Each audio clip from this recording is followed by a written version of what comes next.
नमस्कार।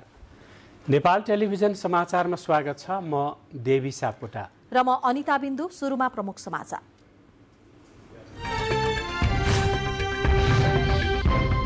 पेट्रोलियम पदार्थको मूल्य वृद्धिबारे जवाफ दिन सरकारलाई सभामुखको रुलिङ। मूल्य वृद्धि बाध्यता भएको सरकारको भनाई। खाना पकाउने ग्यासमा छिट्टै 2 थरी मूल्य। प्रतिनिधि सभाबाट आर्थिक सहित 3वटा विधेयक बहुमतले पारित। करको दरमा केही परिवर्तन गरिएको मात्रै नभई सुविधा पनि वृद्धि गरिएको अर्थमन्त्रीको भनाई। जग्गा जमिन धितो बन्दकीमा रोक लगाउने निर्णय कार्यान्वयन नगर्न सर्वोच्च अदालतको अन्तरिम आदेश। अब जग्गा धितो राखेर ऋण लिन बाटो खुल्यो। आगामी बुधबारदेखि लागू हुने गरी बढ्यो हवाई भाडा। यात्रुवाहक सार्वजनिक सवारी साधनमा पनि 5% भन्दा बढीले भाडा वृद्धि। नेप्से परिसूचक अघिल्लो पटकको बुलको सबैभन्दा उच्च बिन्दु नजिक। शेयर बजार 1900 अङ्क भन्दा तल झर्यो। इन्धनमा भएको अस्वाभाविक मूल्य वृद्धिले दक्षिण एसियाका एकपछि अर्को देश प्रभावित बन्दै। बांग्लादेश र पाकिस्तानमा ऊर्जा सङ्कट। पसल खोल्ने समय सीमा तोकियो। र अखिल नेपाल फुटबल संघ एन्फाको निर्वाचन अन्तर्गत मतदान सम्पन्न। नयाँ नेतृत्व चयनका लागि मतगणना जारी।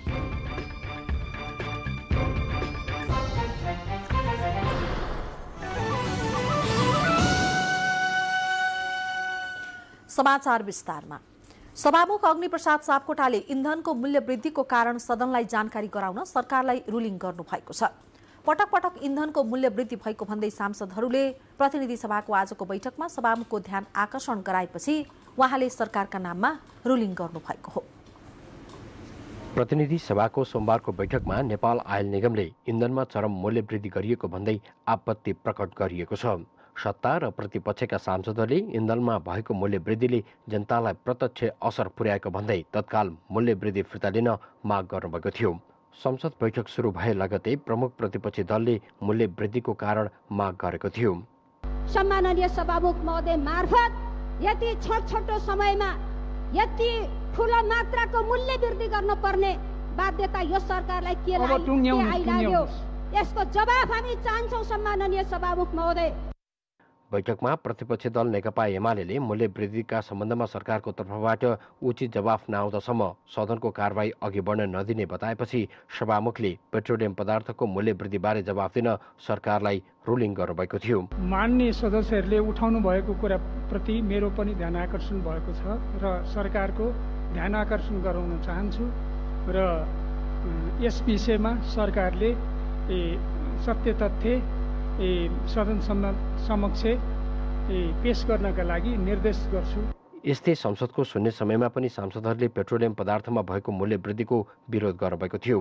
मूल्य वृद्धिले जनताको जनजीविकामा प्रत्यक्ष असर पुर्याउनुका साथै बजारमा चरम महँगी बढाउने र जनता निराश बनाउने काम गरिरहेको पनि सांसदहरूको भनाइ थियो। पछिल्लो 1 महिनामा मात्रै 4 पटक मूल्य वृद्धि भएको छ। आइतबारको मूल्य वृद्धिपछि पेट्रोल प्रति लिटर 179 बराबर पुगेको छ। एकातिर मूल्य वृद्धिका कारण व्यापार घाटा उच्च हुनुका साथै विदेशी मुद्रा सञ्चितमा कमी आउने देखिन्छ भने अर्कोतर्फ जनताको दैनिकीमा समेत प्रत्यक्ष असर हुने हुँदा सरकारले यस विषयमा गम्भीर हुन जरुरी रहेको भनाइ सांसदहरूको छ। उद्योग वाणिज्य तथा आपूर्ति मन्त्री दिलेन्द्र प्रसाद बडुले पेट्रोलियम पदार्थको मूल्य वृद्धि बाध्यात्मक अवस्था भएको बताउनु भएको छ। स्रोतमै मूल्य बढेर आएकाले त्यसलाई रोक्ने विकल्प नभएको उद्योग वाणिज्य तथा उपभोक्ता हित संरक्षण समितिलाई जानकारी गराउनु भयो। आज बिहान भएको समितिको बैठकमा मन्त्री बडुले पेट्रोलियम पदार्थमा लगाइएको कर 10 रुपैयाँ घटाइएको र त्यो भन्दा बढी घटाउन नसक्ने उहाँले स्पष्ट पार्नुभयो।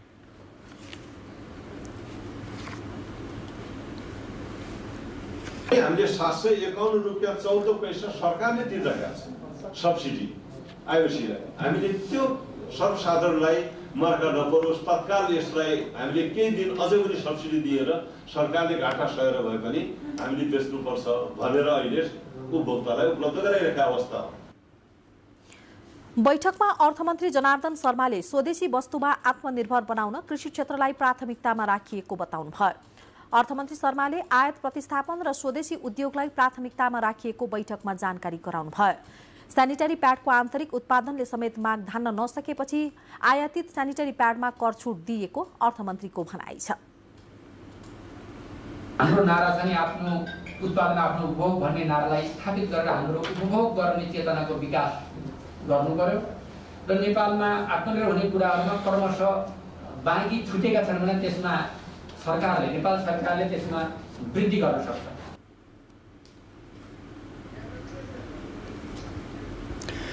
पेट्रोलियम पदार्थमा भारी मूल्य वृद्धि गरेको नेपाल आयल निगमले खाना पकाउने ग्यासको भने मूल्य नबढाउने जनाएको छ।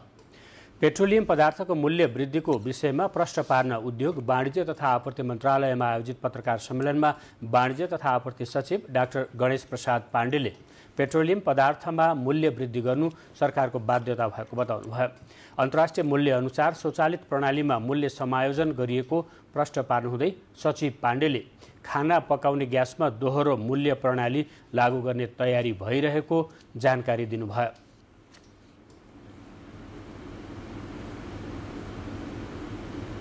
आयल निगमको चाहिँ प्राइसिङ पोलिसी के हुने, पेट्रोलियम प्रोडक्टको विकल्प के हुने लगायतको कुराहरूको हामी चाहिँ छलफल गर्दैछौँ। अर्को कुरा चाहिँ सर्वसाधारण जनतालाई कसरी चाहिँ पेट्रोलियम प्रोडक्टबाट परेको असरलाई न्यूनीकरण गर्न सकिन्छ, त्यसमा के कम्पेन्सेसन मेजरहरू दिन सकिन्छ र के गर्न सकिन्छ। अरू इम्प्याक्ट जस्तो मुद्रास्फीतिको कुरा उठाउनु भयो, यसमा हामी कसरी त्यो चाहिँ सरकार सचेत छ। सचिव पाण्डेले मूल्य वृद्धि भन्दा पनि आपूर्ति र वितरण प्रणाली सहज र सरल बनाउन सरकार प्रतिबद्ध रहेको उल्लेख गर्नुहुँदै अन्यत्र भएको मूल्य वृद्धि नियन्त्रणका लागि प्रभावकारी अनुगमन गरिने बताउनुभयो। नेपाल आयल निगमका कार्यकारी निर्देशक उमेश प्रसाद थानीले पेट्रोलियम पदार्थको मूल्य पूर्ण स्वचालित प्रणालीमा लागू गर्ने बताउँदै खाना पकाउने ग्यासको छिट्टै दोहोरो मूल्य प्रणाली लागू गर्ने जानकारी दिनुभयो। हामी चाँडै अब ग्यासको दोहोरो मूल्यमा जान्छौँ। त्यसकारण अहिले चाहिँ के हो भने ग्यासको मूल्य समायोजन गरेर मूल्य वृद्धि भन्दा पनि हाम्रो पनि ध्यान के हो भने दोहोरो मूल्य गरेर एउटा औद्योगिक तथा व्यापारिकलाई परल मूल्यमा जाने र घरायसी प्रयोजनको लागि केही सहुलियतमा दिने भन्ने खालको हाम्रो पनि त्यो चाहना हो। कार्यकारी निर्देशक थानीले सरकारलाई पेट्रोलियम पदार्थको खपत घटाउन निगम र मन्त्रालयको सुझाव अनुसार गरिएको आइतबार बिदाको समयमा 11% पेट्रोलियम पदार्थको खपतमा कमी आएको समेत जानकारी दिनुभयो। नेपाल आयल निगमले 12 दिनको अन्तरालमा पेट्रोलियम पदार्थको मूल्य फेरि बढाएको छ। नयाँ मूल्य अनुसार पेट्रोलमा प्रति लिटर 21 रुपियाँ बढाएपछि बिक्री मूल्य 179 रुपियाँ पुगेको छ।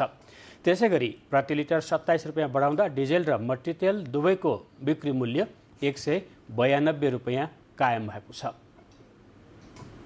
निगमले बढाएको यो मूल्य अहिलेसम्मकै बढी हो। त्यसैगरी निगमले यसपालि आन्तरिक तथा बाह्य दुवै हवा इन्धनको मूल्य पनि बढाएको छ। पेट्रोलियम पदार्थको नयाँ मूल्य समायोजन गरिएपछि 15 दिनको अनुमानित घाटा 66 करोड 38 लाख रुपियाँले घटेको नेपाल आयल निगमले जनाएको छ। अघिल्लो पटक मूल्य समायोजन गर्दा 3 अर्ब 1 करोड घाटा हुने प्रक्षेपण गरेको निगमले यसपालिको मूल्य समायोजनपछि 2 अर्ब 35 करोड रुपियाँ मात्र घाटा हुने प्रक्षेपण गरेको छ। अहिले हामीले चाहिँ पेट्रोलमा चाहिँ 66 रुपियाँ चाहिँ राजस्व सङ्कलन गर्छौँ भने डिजेलमा 50 रुपियाँ करिब र एलपी ग्यासमा 320 रुपियाँ हाम्रो चाहिँ भन्सार बिन्दुमा नै कर सङ्कलन गरिन्छ। र कर सङ्कलन पनि उच्च दर हुनु र अनि लागत मूल्य पनि उच्च हुनु कारणले नै अहिले चाहिँ पेट्रोलियम पदार्थको चाहिँ मूल्य चाहिँ उच्च हुन पुगेको छ। सार्वजनिक गरिएको नयाँ मूल्य सूची अनुसार खाना पकाउने ग्यासमा सबैभन्दा बढी 1 अर्ब 13 करोड रुपियाँ घाटा हुने अनुमान गरिएको थियो। यसपालिको मूल्य समायोजनपछि 1 अर्ब 13 करोड रुपियाँ मात्र घाटा हुने प्रक्षेपण गरिएको छ। दुवै पटक जारी गरिएको खाना पकाउने एलपी ग्यासको लागत मूल्य 2551 रुपियाँ नै रहेको छ। पेट्रोलियम पदार्थको मूल्य आकाशिँदा पनि घरयासी र व्यावसायिक प्रयोजनको एलपी ग्यासमा दोहोरो मूल्य लागू गर्न नसक्दा घाटा बढ्दै गएको निगमको भनाइ छ। व्यावसायिक मूल्यको प्रयोजनलाई फरक मूल्य र उपभोक्ताहरूलाई चाहिँ कम मूल्य चाहिँ कायम गर्ने भने चाहिँ कमिटी गरेको छ। कमिटीले रिपोर्ट दिएपछि त्यो पनि फेरि कार्यान्वयनमा आउन चाहिँ सक्छ। पेट्रोलियम पदार्थमा भएको मूल्य वृद्धिसँगै त्यसको असर अन्य क्षेत्रमा पनि पर्ने हुँदा उपभोक्ताले मूल्य वृद्धिको चाप खेप्नुपर्ने भनाइ उपभोक्ता अधिकार कर्मीको छ।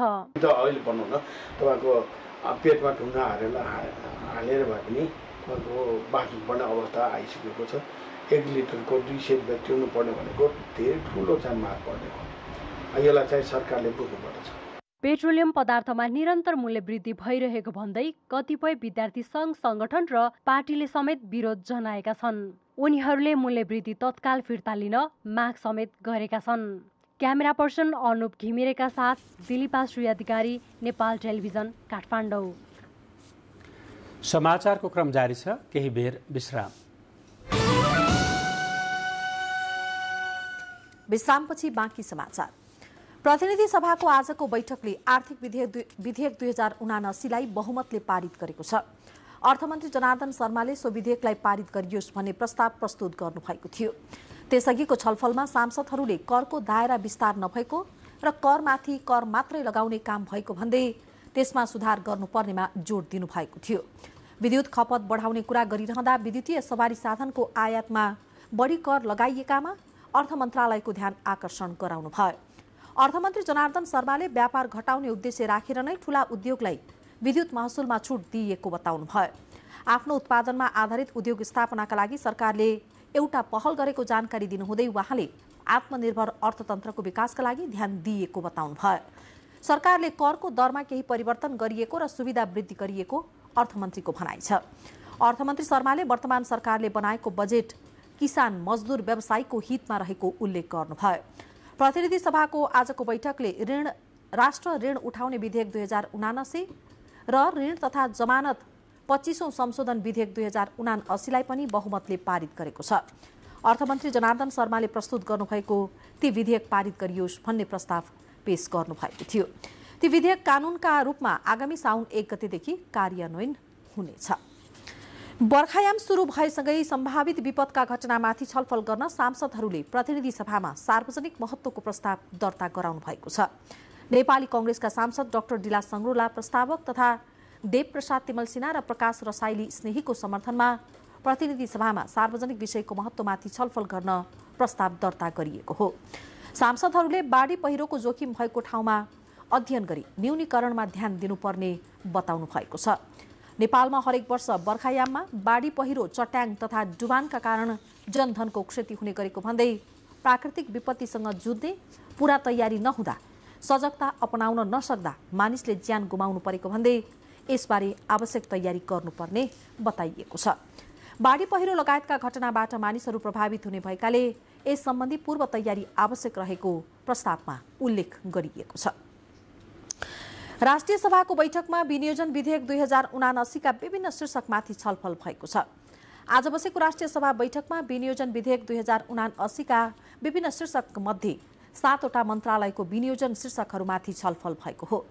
आजको बैठकमा कानून, न्याय तथा संसदीय मामिला मन्त्रालय, युवा तथा खेलकुद मन्त्रालय, श्रम, रोजगार तथा सामाजिक सुरक्षा मन्त्रालय, वन तथा वातावरण मन्त्रालय, शहर विकास मन्त्रालय, महिला बालबालिका तथा ज्येष्ठ नागरिक मन्त्रालय र कृषि तथा पशुपन्छी मन्त्रालय सम्बन्धी विनियोजन शीर्षकहरूमाथि छलफल भएको हो। अर्को बैठक भोलि दिउँसो 1 बजे बस्ने गरी स्थगित भएको छ। भोलि बस्ने बैठकमा विनियोजन विधेयक 2079 अन्तर्गत शिक्षा, विज्ञान तथा प्रविधि मन्त्रालय, उद्योग वाणिज्य तथा आपूर्ति मन्त्रालय, संस्कृति, पर्यटन तथा नागरिक उड्डयन मन्त्रालय, भौतिक पूर्वाधार तथा यातायात मन्त्रालय, परराष्ट्र मन्त्रालय, खानेपानी मन्त्रालय र स्वास्थ्य तथा जनसङ्ख्या मन्त्रालय सम्बन्धी विनियोजन शीर्षकहरूमाथि छलफल हुने कार्यक्रम छ। नेपाली कांग्रेसका सभापति एवं प्रधानमन्त्री शेरबहादुर देउवासँग पार्टीका 2 महामन्त्री गगन कुमार थापा र विश्वप्रकाश शर्माले भेट गर्नुभएको छ। प्रधानमन्त्री निवास बालुवाटारमा आज बिहान भएको भेटमा पार्टीका भ्रातृ संस्थाको अधिवेशन र अमेरिकी सेनाको स्टेट पार्टनरशिप प्रोग्राम SPPमा आबद्धताबारे छलफल भएको थियो। भेटमा महामन्त्री द्वय थापा र शर्माले राष्ट्रिय सहमति निर्माण गरी SPPमा कहिल्यै सहभागी नहुने गरी अमेरिकालाई पत्राचार गर्न प्रधानमन्त्रीलाई आग्रह गर्नुभएको थियो। महामन्त्री द्वयले लामो समयदेखि पार्टीको भ्रातृ एवं शुभेच्छुक संस्थाको अधिवेशन नभएको भन्दै चाँडो अधिवेशन गर्ने वातावरण निर्माण गर्न आग्रह गर्नुभएको थियो। यसबाहेक नीति महाधिवेशन, केन्द्रीय समितिको बैठक, विभाग गठन लगायत विषयमा छलफल भएको महामन्त्री शर्माले जानकारी दिनुभयो।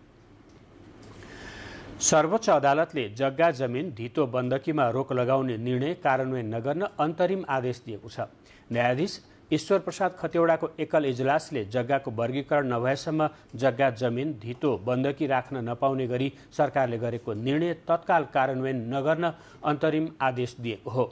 जग्गाको वर्गीकरण नभइसकेको र अनिश्चितकालसम्म जग्गा धितो बन्दकी राख्न नपाउने व्यवस्था गर्दा नागरिकको मौलिक हकसँग सम्बन्धित कुरामा अनुचित असर पर्न जाने सर्वोच्चको आदेशमा उल्लेख छ। अदालतको यो आदेशसँगै अब जग्गा जमिन धितो बन्दकी राखेर ऋण लिन बाटो खुलेको छ। भूमि व्यवस्था सहकारी तथा गरिबी निवारण मन्त्रालयले गत जेठ 27 गते भू उपयोग नियमावली अनुसार जग्गा जमिन धितो बन्दकी राख्न नपाउने निर्णय गरेको थियो। काठमाडौँ जिल्ला अदालतले सुन्दरी प्रतियोगिताको आडमा बलात्कार गरेको आरोप लागेका मनोज पाण्डेलाई पूर्वपक्षका लागि थुनामा राख्न आदेश दिएको छ। अदालतले पाण्डेलाई पूर्वपक्षका लागि दिल्ली बजार कारागार पठाउन आदेश दिएको हो। मोडेल ग्लोबल भिसाज कन्सल्टेन्सीका सञ्चालक रहेका पाण्डेले 8 वर्ष अघि मिस ग्लोबल इन्टरनेसनलमा भाग लिएकी 16 वर्षीय एक किशोरीलाई बलात्कार गरेको आरोप लगाउँदै किशोरीले सामाजिक सञ्जाल मार्फत भिडियो सार्वजनिक गरेपछि गत जेठ 7 गते पाण्डेलाई प्रहरीले पक्राउ गरेको थियो। पीडित युवतीले गत जेठ 4 गते सार्वजनिक गरेको भिडियो सन्देशमा सक्सेस पार्टीका लागि पाण्डेले काठमाडौँको एक होटलमा बोलाएर कुराएको र केही समयमा कोठामा लगेर बलात्कार गरेको आरोप लगाइएको थियो। पक्राउ परेका पाण्डे विरुद्ध प्रहरीको अनुसन्धानपछि काठमाडौँ सरकारी वकिलको कार्यालयले यौन दुर्व्यवहार र मानव बेचबिखनको अभियोगमा 10 देखि 15 वर्ष कैद र 50,000 देखि 1 लाख रुपियाँ क्षतिपूर्तिको दावी गर्दै काठमाडौँ जिल्ला अदालतमा मुद्दा दायर गरेको थियो। बहसपछि जिल्ला अदालत काठमाडौँले पाण्डेलाई पूर्वपक्षका लागि थुनामा राख्न आदेश दिएको हो। समाचारको क्रम जारी छ, फेरि केही बेर विश्राम। विश्रामपछि बाँकी समाचार। नेपाल वायु सेवा सञ्चालक संघले आन्तरिक हवाई सेवाको भाडा वृद्धि गरेको छ। पेट्रोलियम पदार्थको मूल्य वृद्धिसँगै संघले आगामी बुधबारदेखि लागू हुने गरी हवाई भाडा बढाएको हो। संघले आज एक सूचना जारी गर्दै आन्तरिक हवाई उडानको फ्युल चार्ज न्यूनतम 170 रुपियाँदेखि अधिकतम 840 रुपियाँसम्मले वृद्धि गरिएको जनाएको छ। नयाँ मूल्य अनुसार अब सबैभन्दा बढी काठमाडौँ धनगढी रुटमा 840 रुपियाँले भाडा बढ्नेछ। बढेको भाडा अनुसार यो रुटमा हवाई यात्रुले अधिकतम 16,805 रुपियाँ तिर्नुपर्नेछ। सबैभन्दा कम काठमाडौँ सिमरामा 70 रुपियाँले भाडा बढेर जम्मा 4,195 रुपियाँ पुगेको छ। नेपाल आयल निगमले पेट्रोलियम पदार्थ, पेट्रोल, डिजेल र मट्टीतेलसँगै हवाई इन्धनको मूल्य प्रति लिटर 19 रुपियाँले बढाएको थियो। सार्वजनिक सवारी साधनको भाडा फेरि बढेको छ। पेट्रोलियम पदार्थको मूल्य बढेसँगै यातायात व्यवस्था विभागले सार्वजनिक सवारीको भाडा समायोजन गरेको हो। विभागले अन्तर प्रदेश यात्रुवाहक तथा मालवाहक गाडीमा अधिकतम 7.7% भाडा बढाएको हो।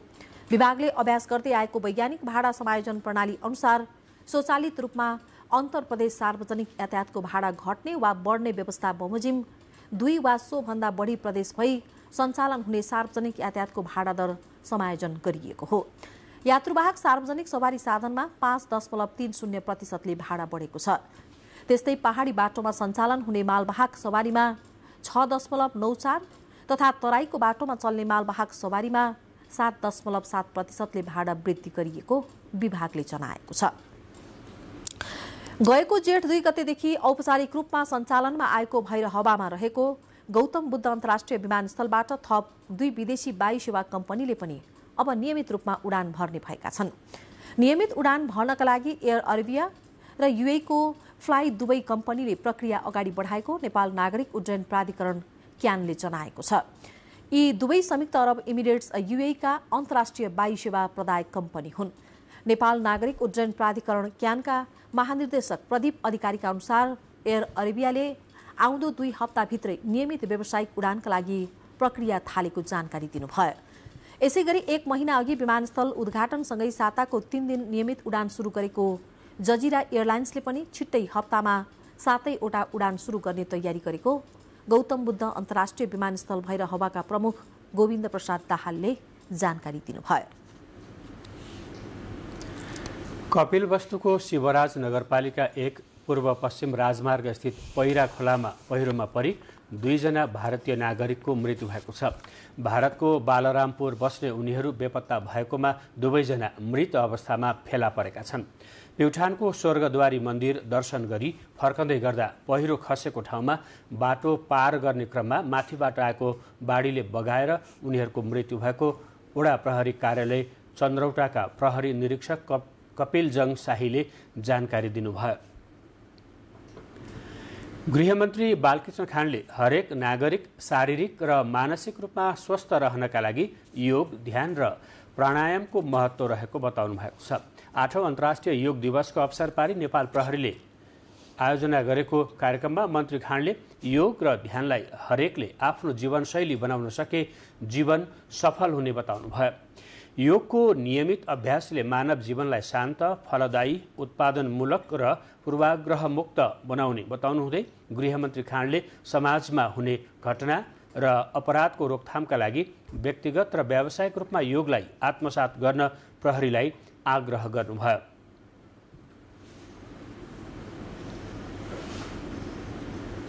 हुने विभिन्न प्रकारका घटना, दुर्घटना, अपराधहरूको प्रभावकारी रोकथाम तथा नियन्त्रण गरी समाज र नागरिकलाई सुरक्षित राख्ने जटिल प्रकृतिको जिम्मेवारी वहन गर्ने सन्दर्भमा प्रहरी कर्मचारीहरूको तनाव व्यवस्थापनमा योग अभ्यासको अत्यधिक महत्त्व रहन्छ भन्ने ठानेको छु। त्यसकारणले योग अभ्यासलाई प्रशिक्षणमा सीमित नराखी आफ्नो व्यक्तिगत र व्यावसायिक जीवनमा समेत नियमित अभ्यास गरौँ भन्ने आग्रह गर्दछु।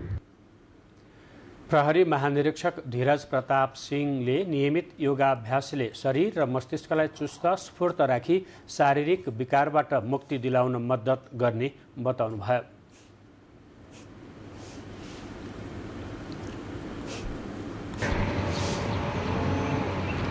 भूतपूर्व प्रहरी नायब महानिरीक्षक ज्ञानेन्द्र विक्रम महतले प्रहरीहरूको मनोबल र स्वास्थ्य चुस्त राख्न योगको महत्त्वपूर्ण भूमिका हुने बताउनुभयो। योग अभ्यासमा गृहमन्त्री सहित अन्य व्यक्तिहरू पनि सहभागी हुनुहुन्थ्यो।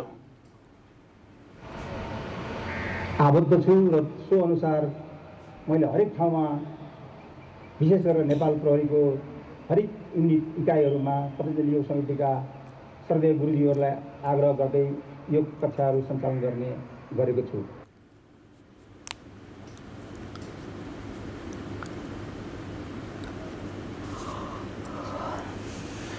पत्रकार महिलामाथि कार्यस्थलमा भएका हिंसाका घटनाहरू एकपछि अर्को बाहिरिँदै गर्दा सरकारवालाहरूले भने समग्रमा अध्ययन गरेर हिंसा अन्त्यका लागि ठोस कदम चाल्न सुझाव दिएका छन्। नेपाल पत्रकार महासंघ महिला विभागले आज आयोजना गरेको कार्यस्थलमा पत्रकार महिलाको सुरक्षा विषयक कार्यक्रममा नेपालमा पत्रकार महिला र उनीहरूले भोग्नु परेको हिंसाबारे सही तथ्य र तथ्याङ्क आउने गरी अनुसन्धान गर्न सुझाव दिएका हुन्। लामो समय पत्रकारिता गरेका महिलाहरू सम्पादकको तहमा पुग्नु अघि नै सञ्चार क्षेत्रबाट बाहिरिएका घटना धेरै भएकोले प्रत्यक्ष मात्र नभई आर्थिक तथा मानसिक हिंसाबाट समेत गुज्रिनु परेकोले त्यसको अन्त्यका लागि ठोस कार्ययोजना समेत ल्याउनु पर्नेमा जोड दिइएको छ।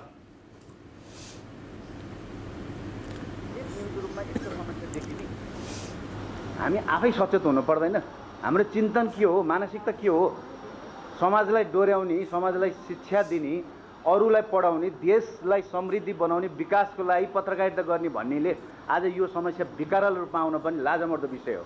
पत्रकार महिलाहरूमाथि व्यापक यौन हिंसा, लैङ्गिक हिंसा हुन्छ भन्ने कुरा डाटाले देखायो भने गरौँ, अथवा डाटाले देखाउँछ भने जति देखाउँछ त्यति गरौँ, एक्जाजरेसन नगरौँ।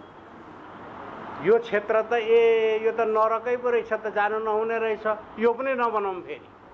बराबर भाग लिएपछि नै भिडियो बन्छन् या इमेज बन्छन् होइन, एक्लो महिलाको कारण मात्रै त बन्ने होइन नि। तर सोसाइटीले अहिले पनि के ठान्छ भन्दा महिला गलत भएर भिडियो बन्यो, महिला गलत भएर त्यो इमेज बन्यो, या महिला गलत भएर छोटो लुगा लाएर या त्यसरी चाहिँ हिँडेर रेप भयो भन्ने अहिले पनि लजाउनु पर्ने, रेपिस्टको लजाउनु पर्ने होइन खासमा त। यहाँ धेरै के अरे उजुरीहरू आएका छन् हिंसा सम्बन्धी, हामी त्यसका छानबिन गरेका छौँ।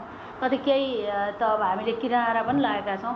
तर दिन प्रतिदिन हिंसा बढेको भन्दा नि हाम्रो साहस बढेको भन्नुपर्छ। पहिले हिंसा हुँदा पनि लुकाएर राख्थ्यौँ, अहिले चाहिँ हामीले हिंसालाई भन्ने गरेका छौँ, खुलेर भन्ने गरेका छौँ।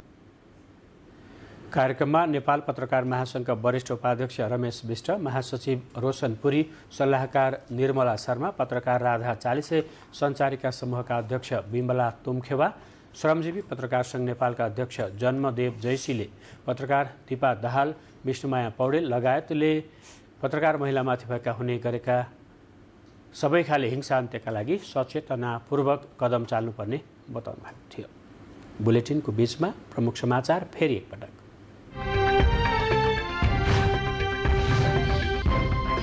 पेट्रोलियम पदार्थको मूल्य वृद्धिबारे जवाफ दिन सरकारलाई सभामुखको रुलिङ। मूल्य वृद्धि बाध्यता भएको सरकारको भनाई। खाना पकाउने ग्यासमा छिट्टै 2 थरी मूल्य। प्रतिनिधि सभाबाट आर्थिक सहित 3वटा विधेयक बहुमतले पारित। करको दरमा केही परिवर्तन गरिएको मात्र नभई सुविधा पनि वृद्धि गरिएको अर्थमन्त्रीको भनाई। जग्गा जमिन धितो बन्दकीमा रोक लगाउने निर्णय कार्यान्वयन नगर्न सर्वोच्च अदालतको अन्तरिम आदेश। अब जग्गा धितो राखेर ऋण लिने बाटो खुल्यो। आगामी बुधबारदेखि लागू हुने गरी बढ्यो हवाई भाडा। यात्रुवाहक सार्वजनिक सवारी साधनमा पनि 5% भन्दा बढीले भाडा वृद्धि। नेप्से परिसूचक अघिल्लो पटकको बुलको सबभन्दा उच्च बिन्दु नजिक। शेयर बजार 1900 अङ्कभन्दा तल झर्यो। इन्धनमा भएको अस्वाभाविक मूल्य वृद्धिले दक्षिण एसियाका एक पछि अर्को देश प्रभावित बन्दै बांग्लादेश र पाकिस्तानमा ऊर्जा सङ्कट। टोकियो पसल खोल्ने समय सीमा। र अखिल नेपाल फुटबल सङ्घ एन्फाको निर्वाचन अन्तर्गत मतदान सम्पन्न। नयाँ नेतृत्व चयनका लागि मतगणना जारी।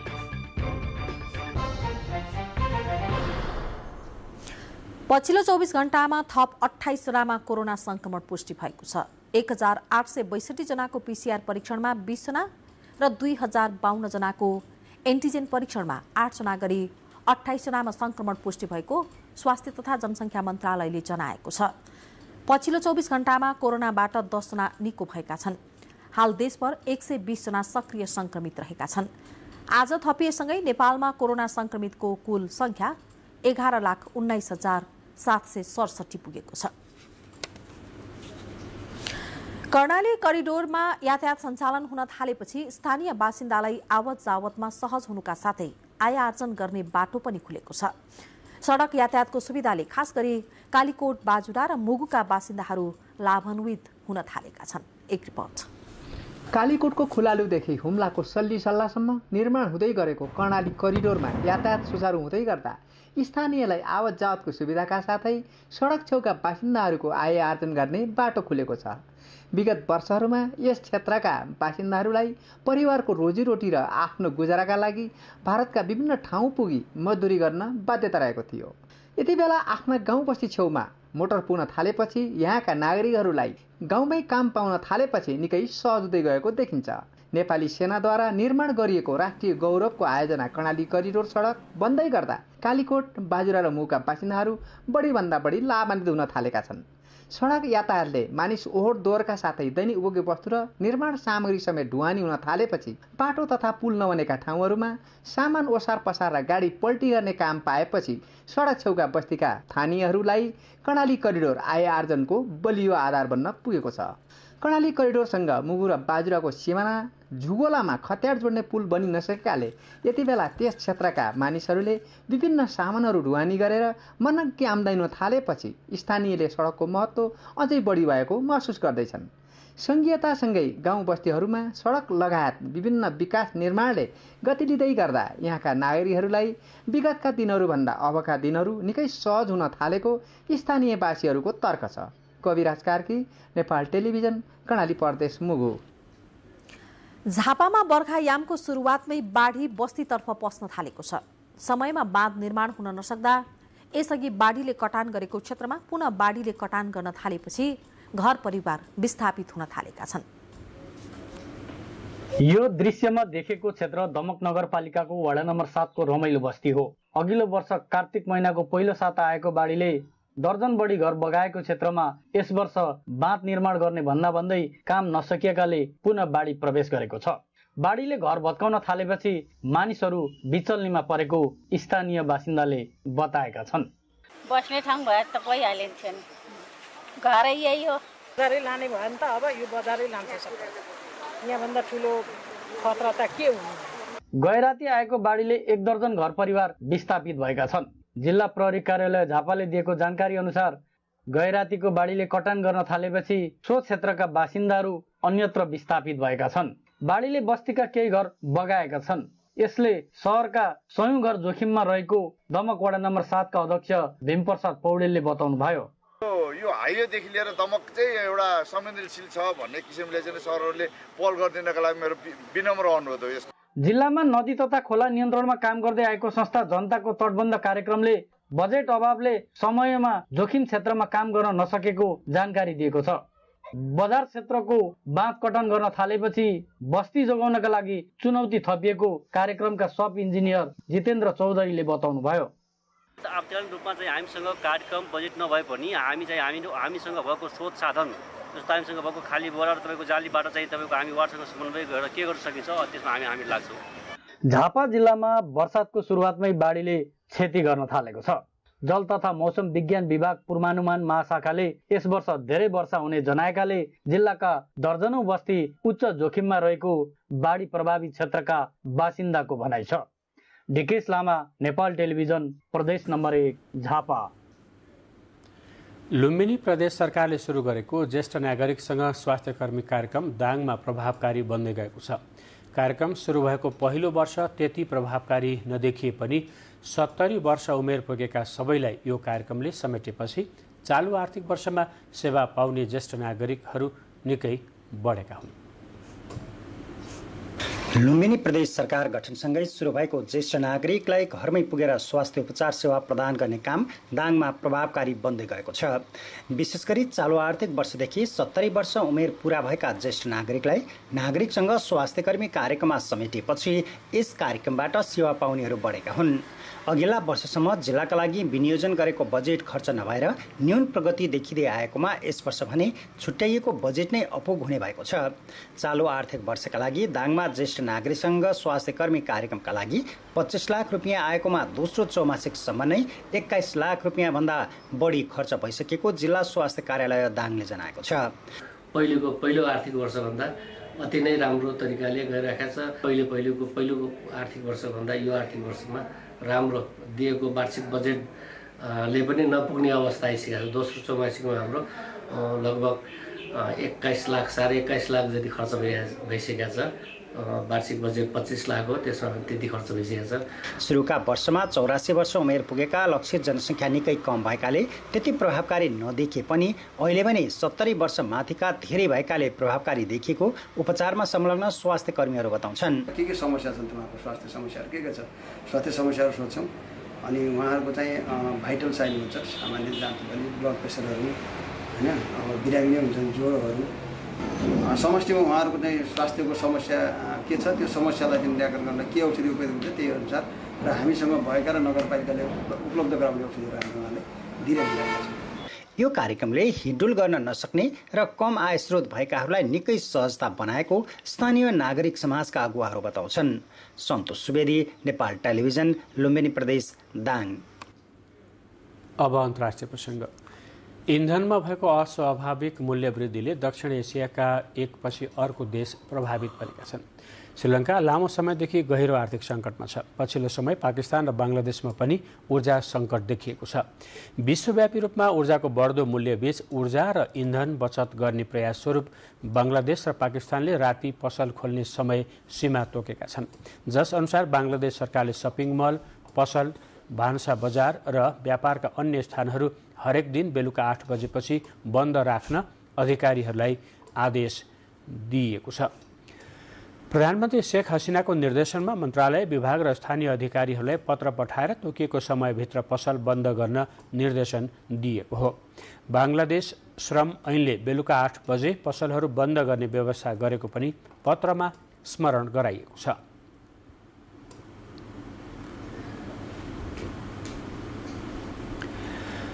अमेरिकामा देशका अधिकांश एयरपोर्टहरूमा तेलको मूल्यमा भएको वृद्धि र कर्मचारी अभावका कारण टिकटको मूल्य आकाशिएपछि हजारौं उडान रद्द गरिएका छन्। साथै उडान रद्द हुँदा यात्रुहरूले शास्ति पाएका छन्। हप्ताको अन्त्यमा कम्तीमा 15,000 उडान उडानहरू अमेरिकामा रद्द गरिएका थिए। हिजो आइतबार 1000 उडान रद्द गरिएको छ। विश्वभरका एयरलाइन्सहरूले पछिल्लो 2 वर्षमा कोभिड-19 महामारीको समयमा निकालिएका हजारौं कर्मचारी हटाइएका थिए।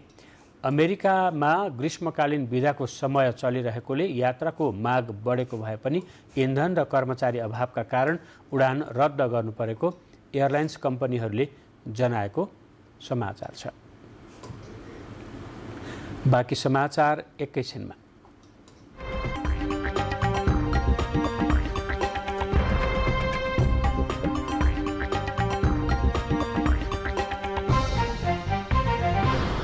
अब आर्थिक समाचार।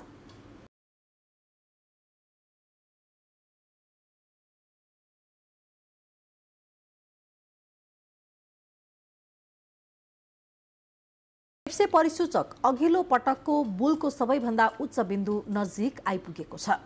आज कारोबार समयमा सो बिन्दुभन्दा पनि तल झरी बजार बन्द हुँदा 49.31 अङ्कले घटेर 1884 मा कायम भएको छ।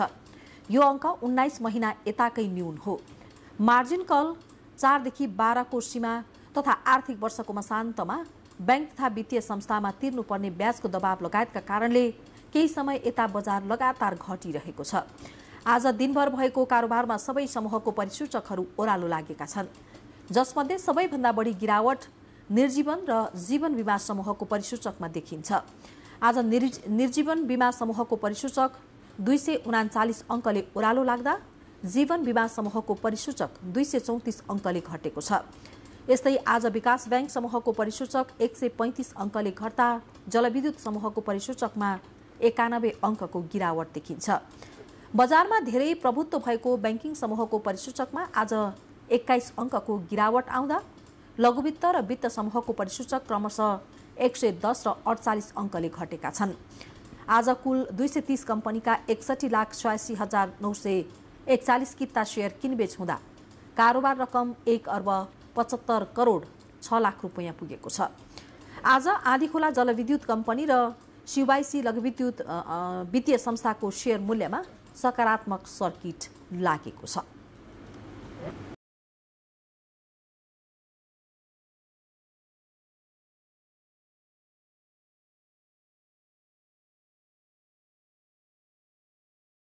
खेलकुद समाचार। खेलकुद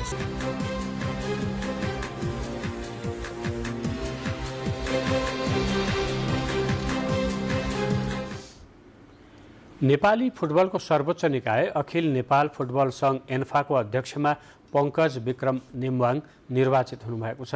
निकटतम प्रतिस्पर्धी निवर्तमान अध्यक्ष कर्मा छिरिङ शेर्पालाई 6 मत अन्तरले पराजित गर्दै नेमवाङ विजयी हुनुभएको हो। नेमवाङले 45 मत प्राप्त गर्दा शेर्पाले 39 मत प्राप्त गर्नुभएको निर्वाचन समितिले जनाएको छ।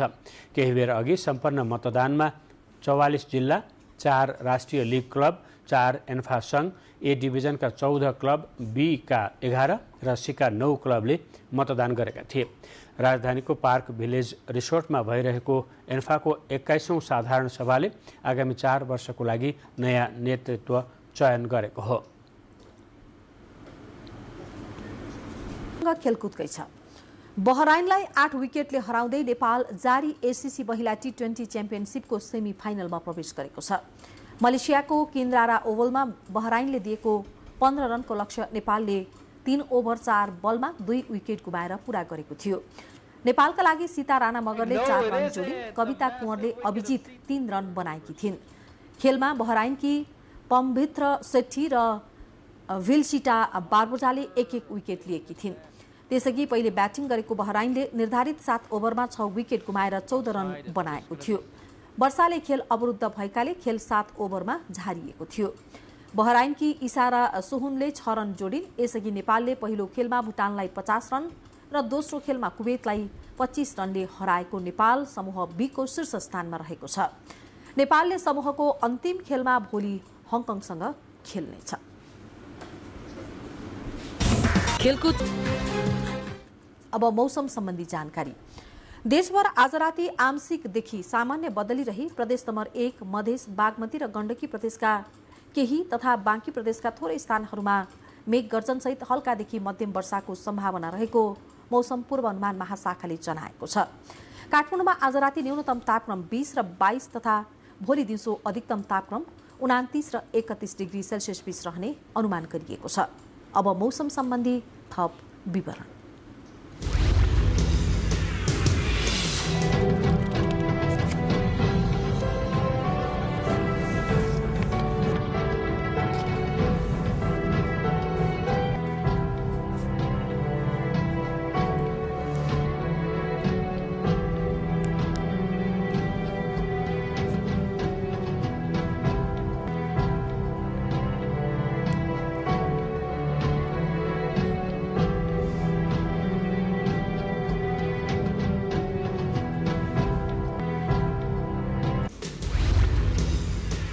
समाचार बुलेटिनको अन्त्यमा प्रमुख समाचार फेरि एकपटक।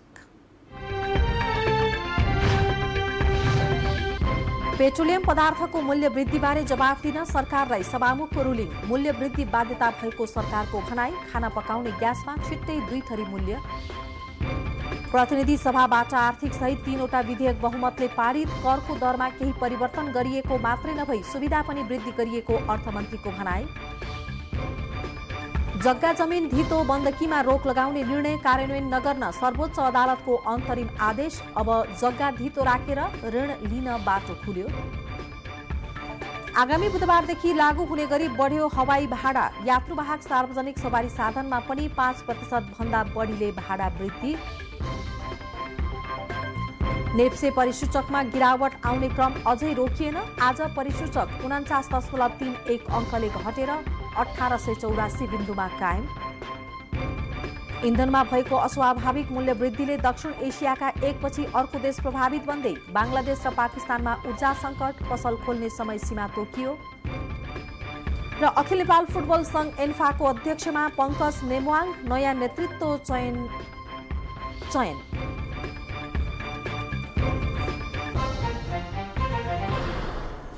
हवस् त यसको साथै यो समाचार बुलेटिन यही सकिन्छ। तपाईँ नेपाल टेलिभिजन हेर्दै गर्नुहोला। नमस्कार।